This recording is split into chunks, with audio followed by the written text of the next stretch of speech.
You ever feel like you're just a background character in someone else's show? That's exactly how I felt on a Friday night 6 months ago. Haley had dragged me to this rooftop party with our friends, and I use the term loosely because half the people there were just familiar faces I couldn't even name. It was the kind of crowd where everyone knows someone but nobody really knows anyone. A mix of co-workers, old classmates, and the random plus ones that somehow become regulars. Take Sean, for example. He'd only been part of this group for about 6 months. Nobody even seemed to know where he came from. One day he just started showing up. Sean had this way of always being in the middle of things, cracking jokes that weren't funny but somehow still getting laughs. Haley thought he was hilarious. Me? I thought he was an attention-seeking clown. Anyway, Haley had her social butterfly game on lock that night, like always. She floated from group to group, laughing loudly, flipping her hair, and flashing that megawatt smile she saved for everyone but me. I stayed in the background, sipping my whiskey and pretending to enjoy myself while she basked in the spotlight. I might have let it slide, maybe chalked it up to Haley just being Haley, but then I noticed her phone. It was sitting on the table, buzzing like crazy. She'd glance at it, smile this sly little smile, then flip it face down. "Who's texting you so much?" I asked, trying to keep it casual. "Work," she replied without even looking at me. "Work? At this hour?" She finally glanced up, her face already wearing that exasperated expression she saves just for me. "Not everyone clocks out at 5, Dylan." I bit my tongue and let it go, but my gut was twisting. Then it happened. The moment that would replay in my head over and over. Haley stood up, glass in hand, and tapped her fork against it. The room quieted, all eyes on her. She loved that, being the center of attention. "To my husband Dylan," she began, smiling sweetly at me. For a second I thought, maybe she's about to say something nice for once. Wrong. "Dylan," she continued, "the man who's reliable, dependable, and always consistent, like a Honda Civic. Not exactly exciting, but hey, it'll get you where you need to go." Laughter rippled through the room. I felt my face heat up. "And," she added, her smile widening into something razor-sharp, "let's not forget his fascinating ability to turn any conversation into a lecture about tax deductions. Truly a man of many spreadsheet talents." The laughter got louder, and Haley sat down, looking way too pleased with herself. Sean, of course, was laughing the hardest, slapping the table like it was the funniest thing he'd ever heard. He leaned over to me, still chuckling, and said, "Man, she's got you pegged, huh? Gotta love her sense of humor." I clenched my jaw so hard I thought my teeth might crack. Leaning toward Haley, I hissed, "What the hell was that?"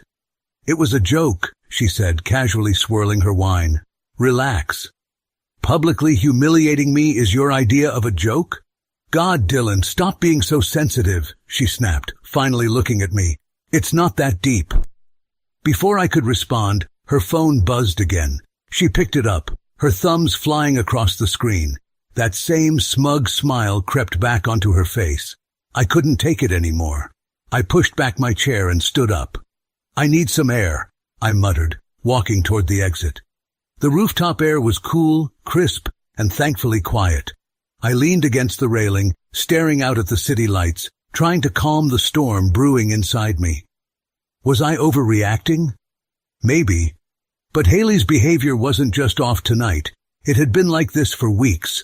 The constant phone buzzing, the distant attitude, the way she seemed to light up for everyone else but barely glanced in my direction. And now this public roast session? My phone buzzed in my pocket. A message from Haley. "You okay? Don't take it so seriously. You know I love you, right?" I stared at the screen. The words felt fake, like she was checking a box rather than genuinely caring. For the first time in our marriage, I didn't reply. When I walked back inside, the vibe at the table felt different. Or maybe it was just me. Haley was deep in conversation with Rachel, her best friend and biggest enabler. Rachel kept glancing at me with this smug little smirk, like she knew something I didn't. Sean, of course, was still lounging in his chair, scrolling through his phone and occasionally laughing to himself. Every time he glanced up at Haley, There was this look, something between amusement and, I don't know, satisfaction. "Dylan, my man," one of the guys called out, waving me over. "Lighten up, grab another drink." I forced a weak smile and headed to the bar, ordering another whiskey and keeping my eyes on Haley. She was laughing loudly, tossing her hair like she didn't have a care in the world. And then I saw it. Rachel slid Haley's phone across the table. Haley picked it up, looked at the screen for a split second, and bit her lip to hide a smile. Then, just like before, she flipped the phone face down. That was it. I couldn't stay quiet anymore. I walked back to the table, leaned in close and said, "We're leaving. Now." Haley looked up at me, her eyebrows arching. "What? Why?" "Because I said so," I replied, my voice sharp. Rachel, ever the instigator, chimed in. "Oh, come on, Dylan. Let Haley have some fun. She's been working so hard lately. She deserves a night out." My jaw tightened. "Haley," I said, locking eyes with her, "if you don't get up right now, I'm leaving without you." She rolled her eyes and grabbed her bag, tossing her napkin onto the table like it was some great inconvenience. "Fine, if it's that important to you." The walk to the car was suffocating. Haley crossed her arms and stared out the window the entire drive home, her silence louder than any argument. I didn't say a word either. My mind was racing, and for the first time, I wondered if I really wanted to know what was going on, or if it was already too late. Before you find out what happens next, please subscribe to the channel. By the time we got home, the silence between Haley and me was like a black hole, sucking all the air out of the car. She didn't slam the door when she got out. That would have required too much energy. Instead, she gave me this dramatic sigh, like she was the one who'd been wronged, and headed straight inside. I followed her in, tossing my keys on the counter and watching as she kicked off her heels and grabbed a water bottle from the fridge. "You want to tell me what that was all about?" I asked, finally breaking the silence. Haley looked at me like I'd just asked her to solve calculus. What was all about? The toast? The phone? Sean laughing like an idiot the whole time? Take your pick. She rolled her eyes and leaned against the counter. "Oh my God, Dylan. It was a joke. You're so dramatic." "You called me a Honda Civic, Haley," I said, my voice rising. "In front of everyone." Her lips curved into that smug little smile she'd perfected over the years. "Well, you are reliable." I felt my grip on the counter tighten. "This isn't about the damn toast. You've been acting different, distant, and don't even get me started on your phone buzzing all night." Haley crossed her arms, her smile disappearing. "I'm sorry if I don't want to spend every minute of my life coddling your ego, Dylan. Maybe you should take a look at yourself for once." That was it. I walked past her and into the bedroom, slamming the door behind me. My heart was racing, and my head felt like it was about to explode. But then I noticed her purse, carelessly tossed onto the bed, and sticking out of it, like a golden ticket, was her iPhone. I should have stopped myself. Really, I should have. But my mind was racing with all the little moments from the past few months. The late nights, the whispers between her and Rachel, the constant excuses to catch up with friends, and now Sean, smirking at me like he knew something I didn't. So, yeah. I grabbed the phone. The screen lit up with a message notification. My stomach dropped. "Sean, you were on fire tonight. Can't stop thinking about that dress." I didn't even hesitate. I unlocked her phone. Haley never bothered with a complicated passcode, and opened the messages. There it was, a thread between her and Sean that stretched back weeks, maybe months. I didn't even have to scroll far to see the kind of stuff that would turn any guy's stomach. "Sean, last night was amazing. I haven't stopped thinking about it." Haley, "Me too. Can't wait for the next time." My hands were shaking, but I kept scrolling, each message hitting harder than the last. There was no room for interpretation. No, maybe it's just friendly banter bullshit. This was exactly what it looked like. And then it got worse. I scrolled up to the beginning of their thread, back to the first message Sean had ever sent her. "Sean, hey, Rachel said I should reach out. She thinks you could use a distraction." Rachel. Of course she was involved. I set the phone down for a moment, trying to process what I'd just read. My head was spinning, and all I could feel was this overwhelming cocktail of anger, betrayal, and disgust. But I wasn't done. I opened her photos next. I know. At this point, I'd crossed every boundary there was. But something in me needed to see it all, to get the full picture. There were selfies of them together, tucked away in a hidden album.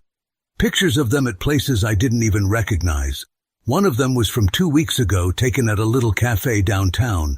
The same day Haley had told me she was stuck in back-to-back meetings.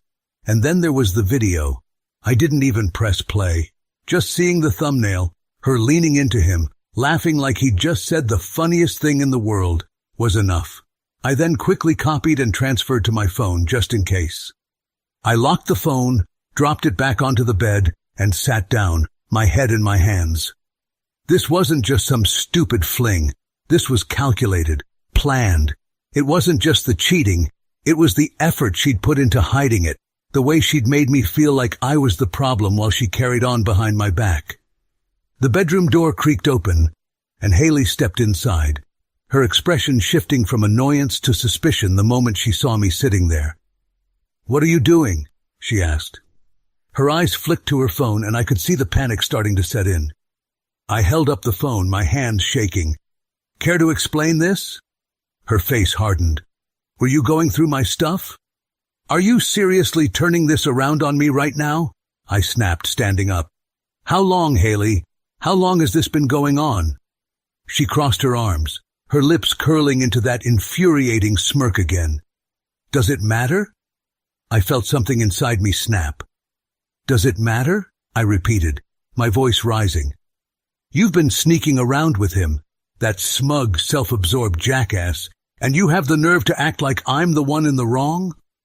Haley stepped forward, her tone icy. "Oh, please, Dylan. Maybe if you weren't so busy being boring, I wouldn't have needed someone else to remind me what fun feels like." I grabbed her phone and, without thinking, threw it into the trash can by the bed. It landed with a satisfying thunk. Haley's eyes went wide, and for the first time all night, she looked genuinely angry. "What the hell, Dylan?" she shouted, rushing to the trash and fishing it out. "Are you insane?" "Not insane," I said, my voice low and steady. "Just done. Done with you, with him, with all of it. You threw our marriage in the trash, thought I'd return the favor." She looked at the phone, now scuffed and slightly dented, and then back at me. For a moment I thought she might cry, but instead she let out a bitter laugh. "Fine," she said, grabbing her bag. "You want me gone? I'll go. You'll see how much you miss me when you're sitting here alone, boring yourself to death." She stormed out, slamming the door so hard the windows rattled, and just like that, she was gone. I sat back down on the bed, staring at the trash can where her phone had landed just moments before. My chest felt hollow, like someone had carved out everything inside me and left nothing but the echoes of her last words. I didn't know what was next, but one thing was clear. The life I thought I had was over. The house was eerily quiet after Haley left. Her perfume still lingered in the air, a sickly reminder that she'd been here moments ago, acting like I was the problem.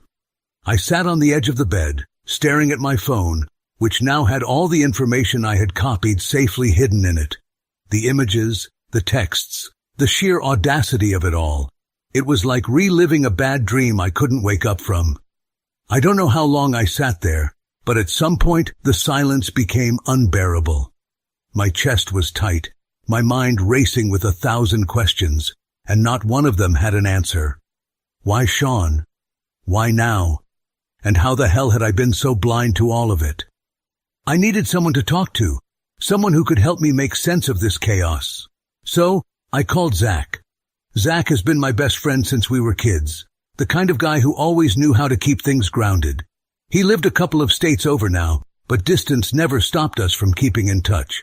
If there was one person who could cut through the noise in my head, it was him. "Dylan, what's up, man? You sound weird," Zach said as he picked up. "Haley's cheating," I blurted out. I didn't have the energy for small talk. There was a pause on the other end of the line. "Shit," he said finally. You sure? Yeah, I said, my voice shaky. Texts, photos, the works. It's with Sean, of all people. Sean? That loudmouth? Jesus. I knew he was a tool, but this? Zach let out a low whistle. Man, I'm sorry, that's rough. I filled him in on the toast, the texts, the photos, all of it. Zach listened without interrupting, letting me unload every detail. When I finally stopped talking, he sighed. Look, I know what you're thinking, he said, but going after Sean? Not worth it. I wasn't going to, I started, but Zach cut me off. Don't lie to me, I know you, Dylan. You're probably picturing yourself knocking his teeth out right now. But listen to me, that's not the play. You don't want to be the guy who lets a scumbag like Sean drag you into something stupid. Handle this smart, not angry. He was right, of course, but knowing he was right didn't make the anger go away. What do I do then? I asked, my voice barely above a whisper. You do what she never expected, Zach said. You get everything in order. Lawyer up, protect yourself, and let her feel what it's like to lose for a change. The next day, I woke up feeling like I'd been hit by a truck. I barely slept, and when I did, my dreams were filled with fragments of Haley and Sean laughing together, mocking me. I dragged myself out of bed, made some coffee I couldn't taste, and sat at the kitchen table staring at my phone. That's when I decided to call Rachel. I wasn't sure what I was hoping to get out of her, an explanation, an apology. Maybe I just wanted her to admit what she'd done, to own up to the fact that she'd handed Sean the keys to my marriage like it was some kind of sick joke. Rachel answered on the second ring, her tone bright and chipper, like nothing was wrong. Dylan, what's up? She said. I didn't waste time. What the hell were you thinking, Rachel? There was a pause. Excuse me? You know exactly what I'm talking about, I snapped. Sean, you introduced him to Haley. You encouraged this. Don't play dumb with me. Rachel let out a dramatic sigh, the kind she always used when she thought someone was being overly emotional.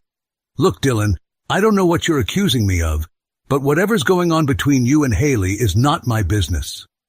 Not your business? I said, my voice rising. You're the one who told Sean to reach out. I saw the text, Rachel. Don't even try to deny it.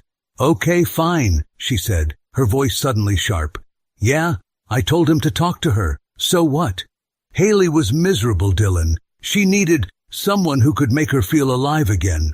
Her words hit like a slap.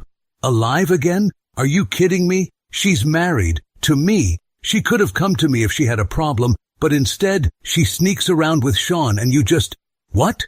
Cheer her on? You don't get it, Rachel said, her tone condescending. Haley's been unhappy for years, Dylan. She felt trapped. And honestly, I don't blame her for wanting more than this. This? I repeated, stunned. What the hell does that mean? You're boring, Dylan, Rachel said, her words cutting like a knife. You're predictable. Haley wanted excitement and you, well, you're just, you. I couldn't believe what I was hearing. So this is my fault now? She cheats on me, and somehow I'm the bad guy. I'm not saying it's all your fault, Rachel said, her voice dripping with fake sympathy. But maybe you should have seen this coming. That's when I lost it. You know what, Rachel? You're as bad as Sean. You act like you're above everyone, but all you do is stir the pot and watch the fallout. If Haley needed someone to remind her what alive feels like, maybe you should have pointed her to a therapist instead of the first douchebag you could find. Before she could respond, I hung up. My hands were shaking, but for the first time in days, I felt clear. That night I made 2 calls. The first was to a lawyer. I needed to get ahead of this, protect myself, and make sure Haley didn't walk away with more than she deserved. The second call was to Zach. She's not going to see this coming, I told him, pacing my living room. I've got the texts, the photos, everything. The lawyer said it's solid. She's going to lose. Zach let out a low chuckle. That's the Dylan I know. Smart. Strategic. Keep your head in the game, man. Don't let her pull you down to her level. Don't worry, I said, a grim smile forming. I'm just getting started. A few days after the Rachel call, I was starting to feel a little steadier. The lawyer Claire had already begun drafting paperwork, and I was consolidating everything I could to protect myself financially. I wasn't exactly fine, but I was functional. Then Haley texted me, "We need to talk." 4 words that made my blood boil.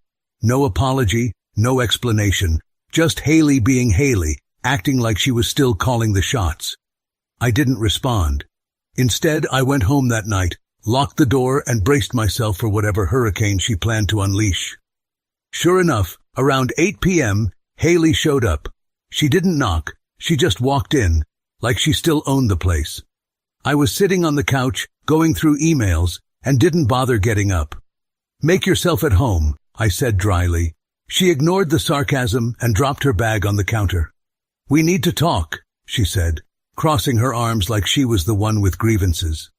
"I'm not interested in whatever justification you've cooked up," I replied, not even looking at her. "God, you're so dramatic, Dylan," she said, her voice dripping with disdain. "This isn't about justifying anything. It's about, I don't know, closure." "Closure?" I repeated, finally looking at her. "You think I'm going to sit here and give you closure? After everything you've done?" Haley's jaw tightened.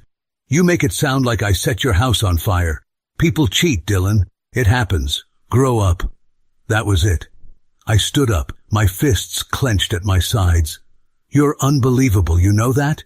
You didn't just cheat. You humiliated me. You lied to my face, and now you're standing here acting like it's no big deal? What the hell is wrong with you?" Haley's expression didn't waver. If anything, she looked annoyed. "Oh, stop playing the victim. You think you were some perfect husband? You were boring, Dylan. Predictable. All you ever talked about was work, bills, and retirement plans. I needed something more." "So, naturally, you turned to Sean?" I shot back.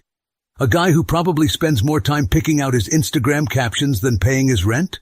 Her lips curled into a smirk. "Sean made me feel alive. Something you haven't done in years." The room went silent. Her words hung in the air, venomous and calculated. I could feel my chest tightening, my heart pounding in my ears. "You're disgusting," I said, my voice cold. "And for the record, Sean doesn't make you feel alive. He makes you feel validated, which is probably the only thing you've ever cared about." Haley laughed, actually laughed, and shook her head. "Wow, you really think you're so much better than everyone else, don't you? That holier-than-thou attitude is exactly why I stopped trying with you." "Stopped trying?" I barked, stepping closer. "Don't kid yourself, Haley. You never tried. You just pretended to be perfect while blaming everyone else for your miserable existence." Her face darkened, but she didn't back down. "At least I didn't waste my life being mediocre, Dylan. Face it, you're nothing special. Sean might not be perfect, but at least he's exciting." I let out a bitter laugh. "Yeah, real exciting. Let's see how thrilling he is when he inevitably screws you over.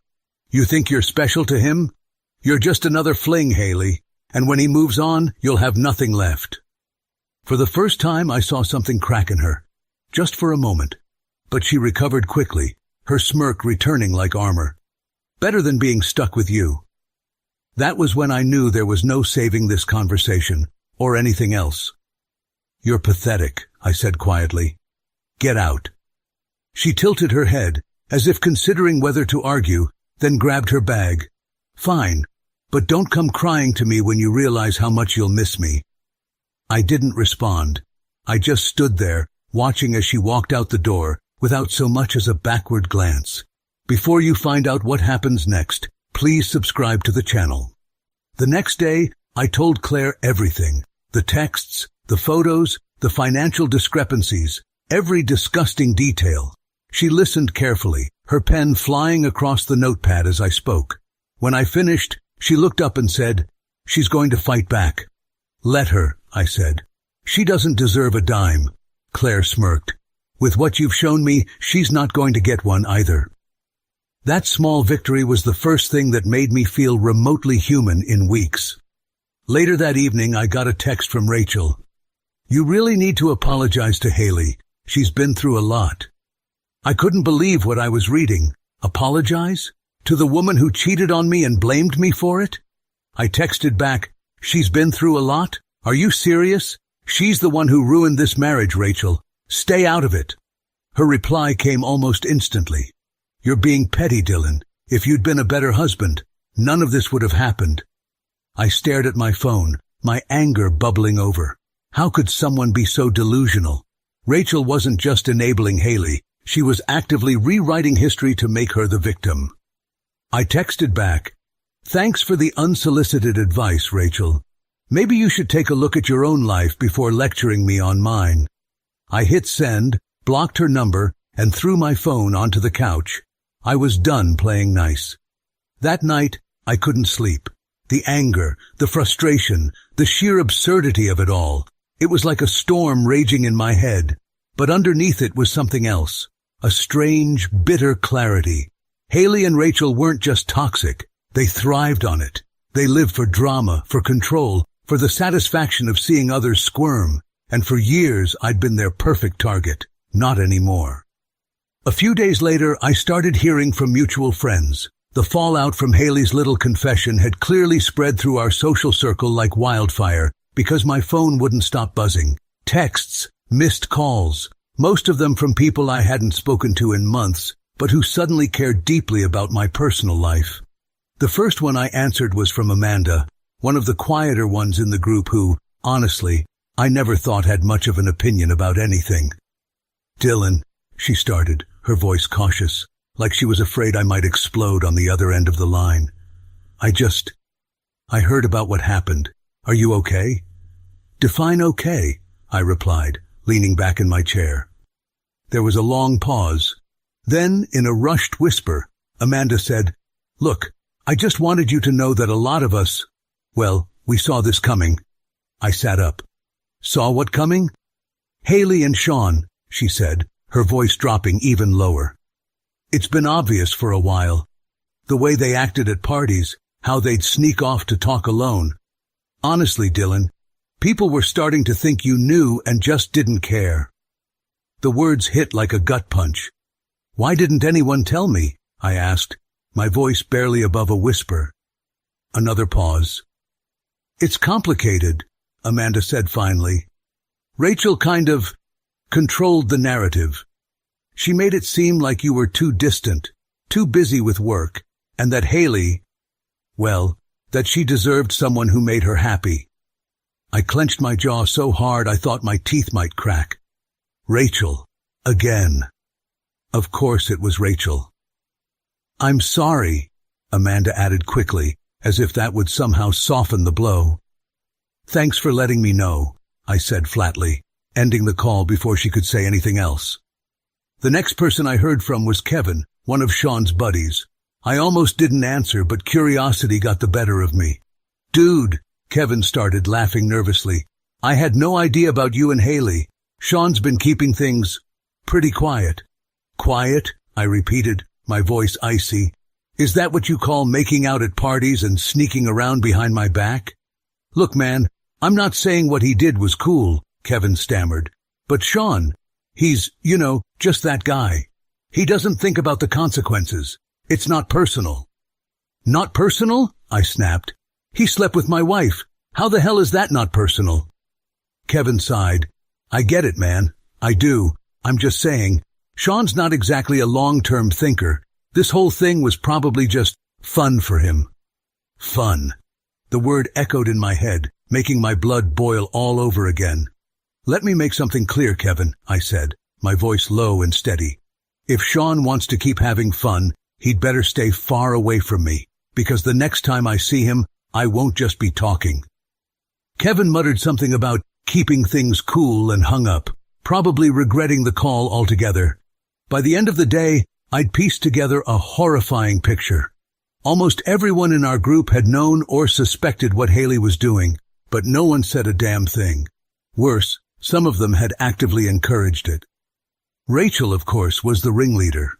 She'd spun this story about how Haley was the victim of a loveless marriage, how she deserved to have a little fun, and how Sean was the perfect guy to give it to her.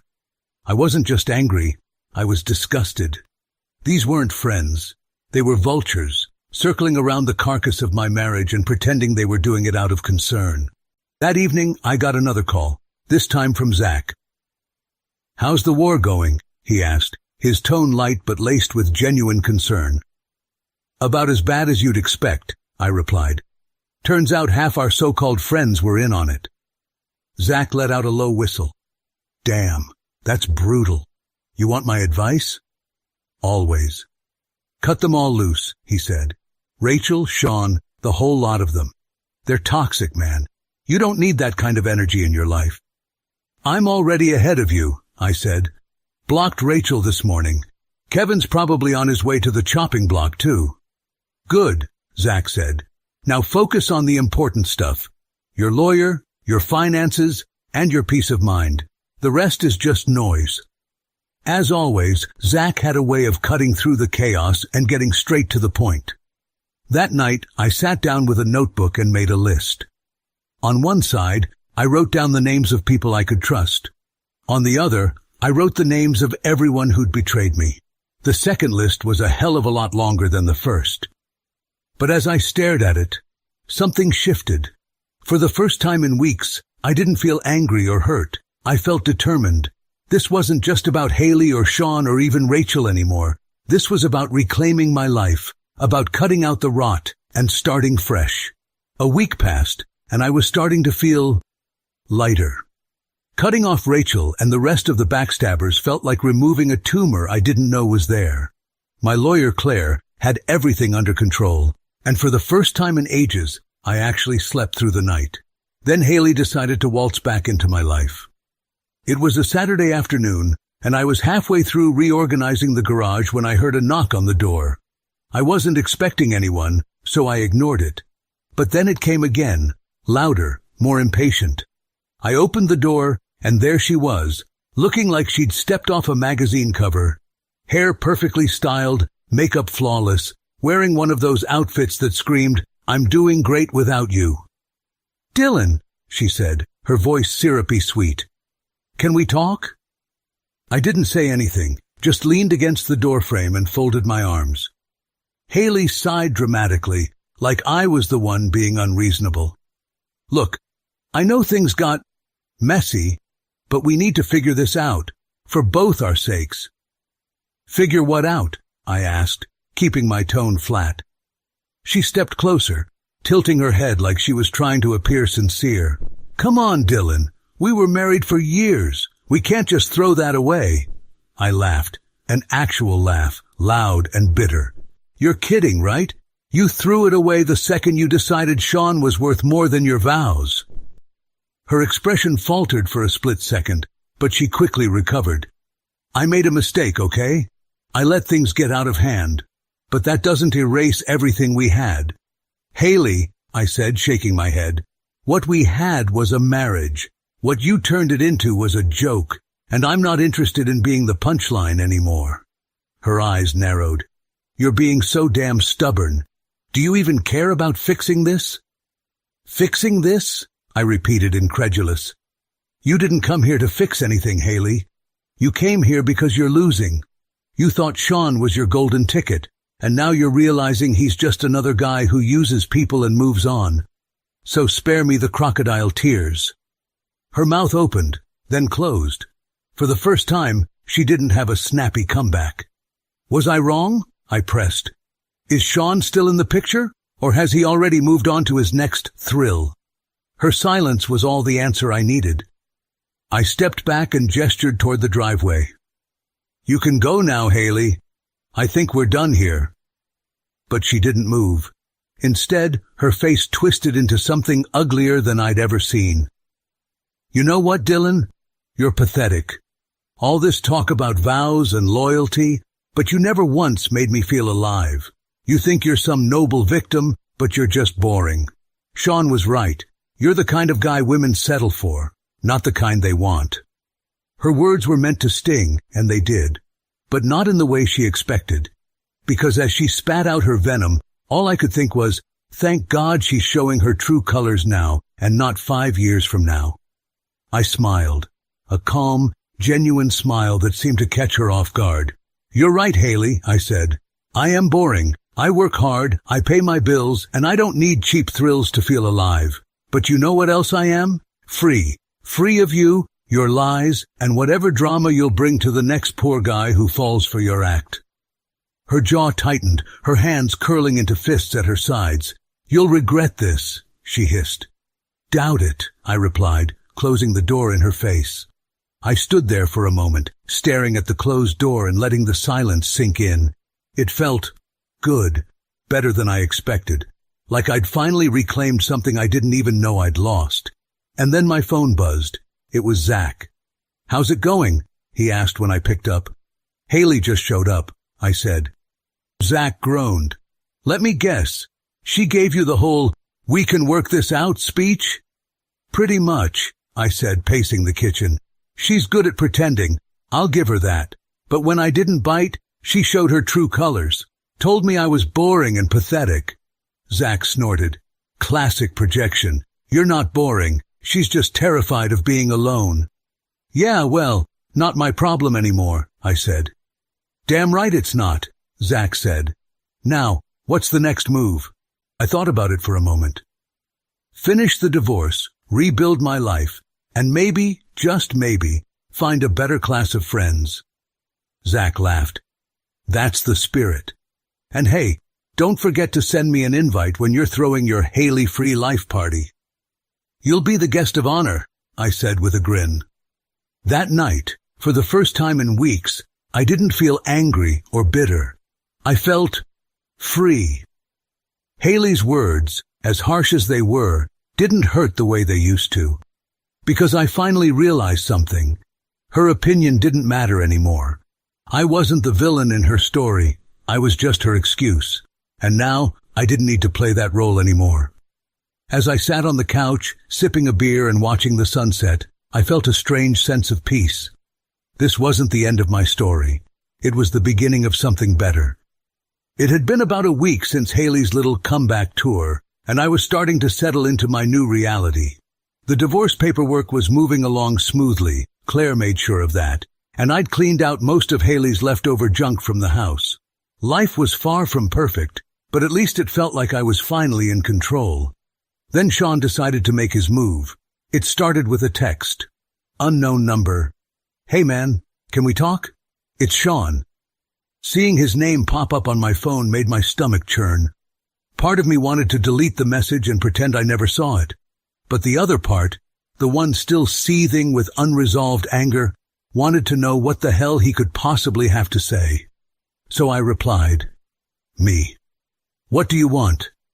His response came almost immediately. Sean, I think we need to clear the air. Let me swing by. You home? I should have said no. I knew I should have said no. But something in me wanted to see him face to face, to look him in the eye and hear whatever pathetic excuse he was about to throw at me. When he showed up, he looked exactly like the smug asshole I remembered. Designer sneakers, some kind of trendy jacket, and that same self-satisfied smirk he always wore. Dylan, he said, holding up his hands like he was walking into enemy territory. Thanks for agreeing to talk. I know things have been tense. Tense? I repeated, crossing my arms. You slept with my wife, Sean. Tense doesn't even begin to cover it. He winced, like I'd just scuffed his sneakers. Look, man, I get it. I screwed up. Big time. But it's not what you think. I raised an eyebrow. Oh, really? Then why don't you enlighten me? Sean took a deep breath, like he was about to deliver some profound confession. Haley came to me, he said, his voice low and dramatic. She told me you were distant, that she felt trapped, like she couldn't breathe in your marriage. I didn't plan for anything to happen, it just did. Wow, I said, clapping slowly. What a beautiful love story. Let me guess. She told you I was boring, and you thought you'd be her knight in shining armor? Sean shifted uncomfortably. It wasn't like that. I mean, yeah, she said some stuff about you, but I didn't take it seriously. She just needed someone to listen. And you listened, I said, my voice dripping with sarcasm, right into her bed. He held up his hands again, trying to look innocent. I'm not proud of it, okay? But Haley, she's not who you think she is, man. She's a manipulator. She twists things, makes you feel like you're the problem, She did it to me, too. I stared at him, trying to process what I was hearing. Was this guy seriously trying to make himself the victim? So let me get this straight, I said, stepping closer. You want me to feel sorry for you? Because Haley played you like a fiddle?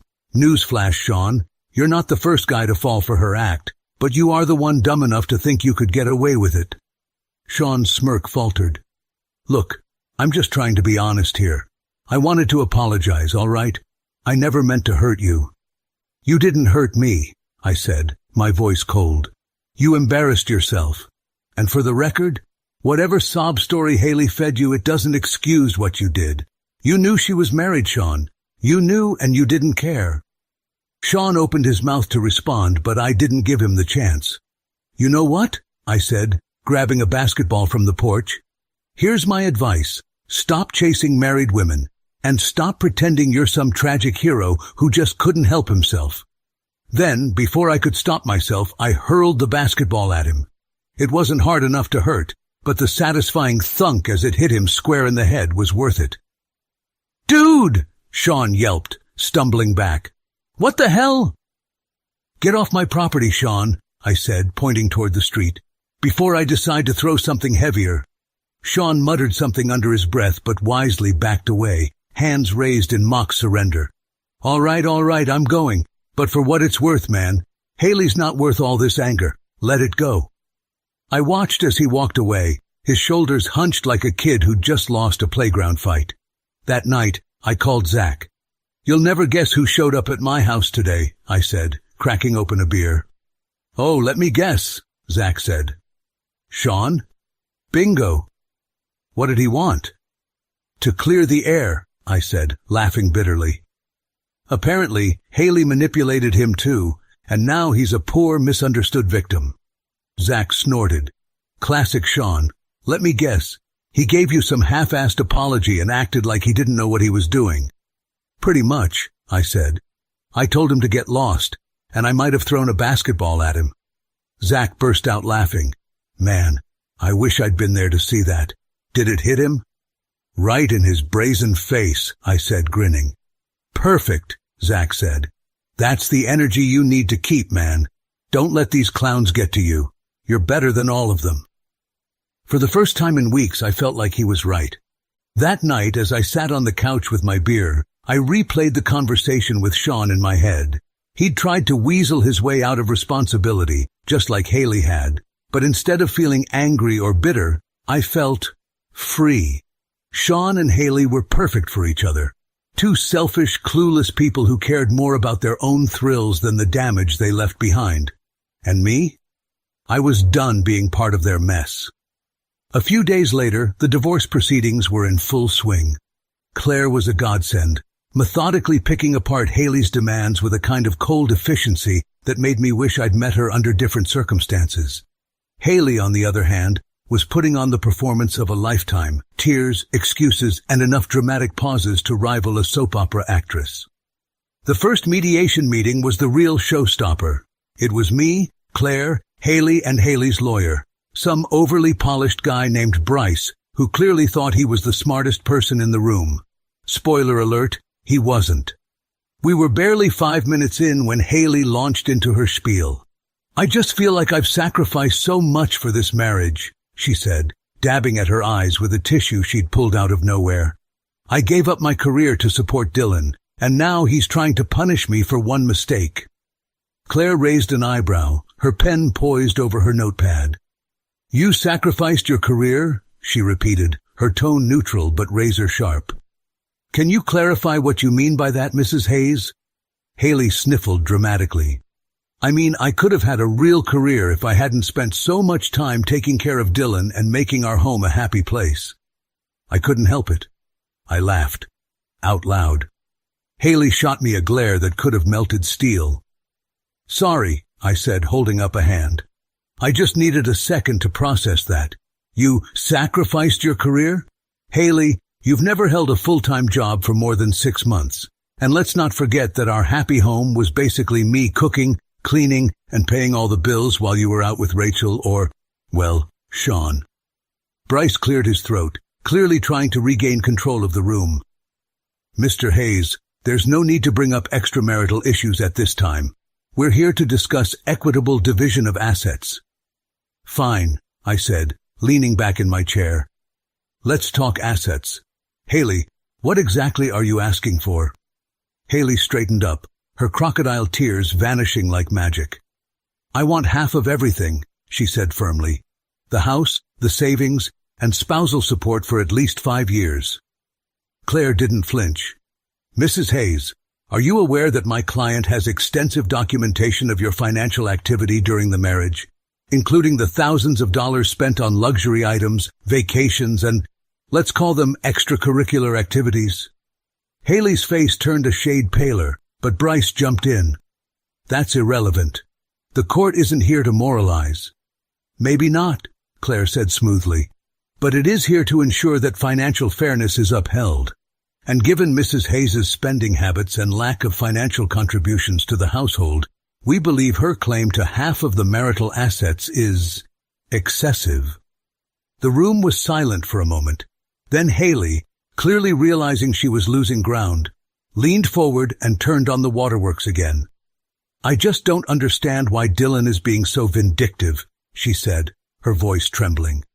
We built a life together, and now he's trying to erase me from it. I bit my tongue, but Claire didn't. Mrs. Hayes, she said, her tone icy, this is not about erasing anyone. This is about ensuring that the party who contributed the majority of the financial stability in this marriage, my client, retains what is rightfully his. Your behavior during the marriage, documented as it is, speaks for itself. Haley's jaw tightened, and for the first time, I saw a flicker of genuine panic in her eyes. The second meeting was worse, for her anyway. Claire brought the receipts, literally. Photos of her with Sean, screenshots of their messages, bank statements showing the money she'd siphoned from our joint account for her little escapades. Haley's lawyer looked like he wanted to crawl under the table. Haley, for her part, tried to pivot into victim mode again. This is so unfair, she cried. Dylan knew I was unhappy, but he didn't care. He pushed me to this. Let me get this straight, Claire said, her voice dripping with sarcasm. You're claiming that your unhappiness justifies fraud, infidelity, and financial exploitation? Is that correct? Haley sputtered, but Bryce cut her off. We'd like to propose a settlement, he said quickly. Smart move, Claire said, her smile as sharp as a knife. By the time it was over, Haley walked away with far less than she'd hoped for. No house, no spousal support, and barely enough from the savings to cover her legal fees. As we left the mediation room, she caught up to me in the hallway.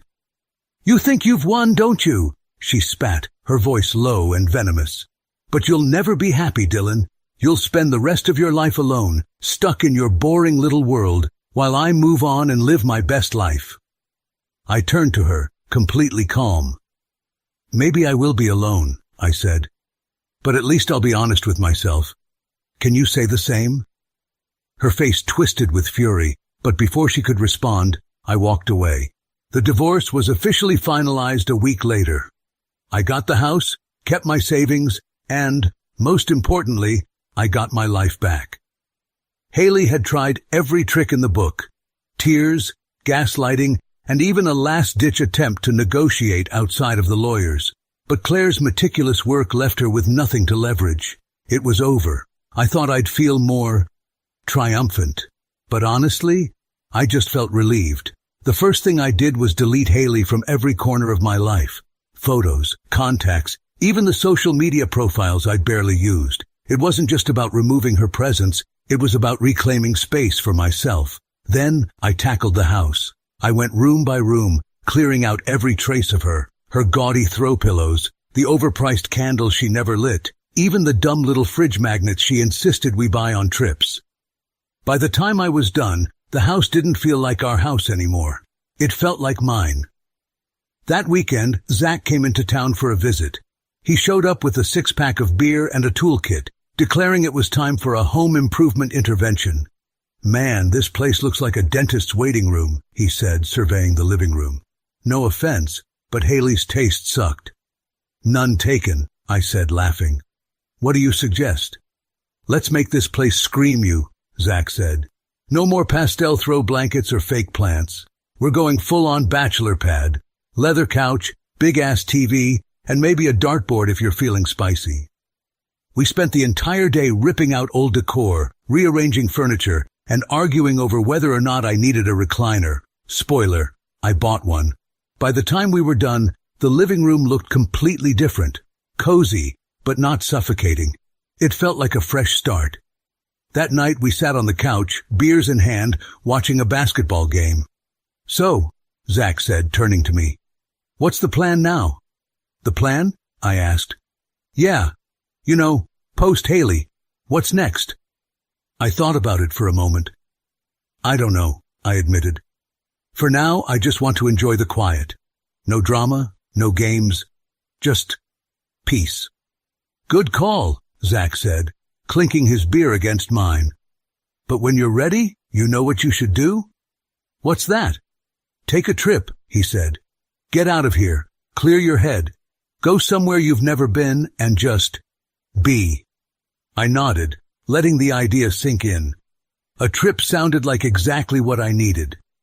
The following week, I found myself scrolling through travel blogs during lunch breaks. I didn't have a destination in mind, just a vague sense that I needed to go somewhere far away, somewhere Haley had never touched with her influence. Eventually, I landed on a small coastal town. It wasn't flashy or exotic, but it looked peaceful, and that was all I cared about. The trip was everything I hoped it would be. Long walks on the beach, quiet mornings with coffee and a book, and no one asking me about divorce or drama. For the first time in years, I felt like I could actually breathe. One evening, I was sitting on a weathered bench overlooking the ocean, watching the sun dip below the horizon. The salty breeze tugged at my hair, and the waves crashed against the rocks in a soothing rhythm. And for the first time, I wasn't thinking about Haley. I wasn't replaying old arguments or imagining what I should have said differently. I wasn't angry or bitter or even sad. I was just here, in this moment, alive and whole. When I got back home, something had shifted. The house felt different, less like a battleground and more like a sanctuary. I plunged headlong into work, started going to the gym regularly. I even made new acquaintances at the gym. Bit by bit, I was rebuilding myself. And the best part? I didn't feel the need to prove anything to anyone. I was just living, and that was more than enough. If you enjoyed the story, please subscribe to the channel. I wish you a great mood and good luck.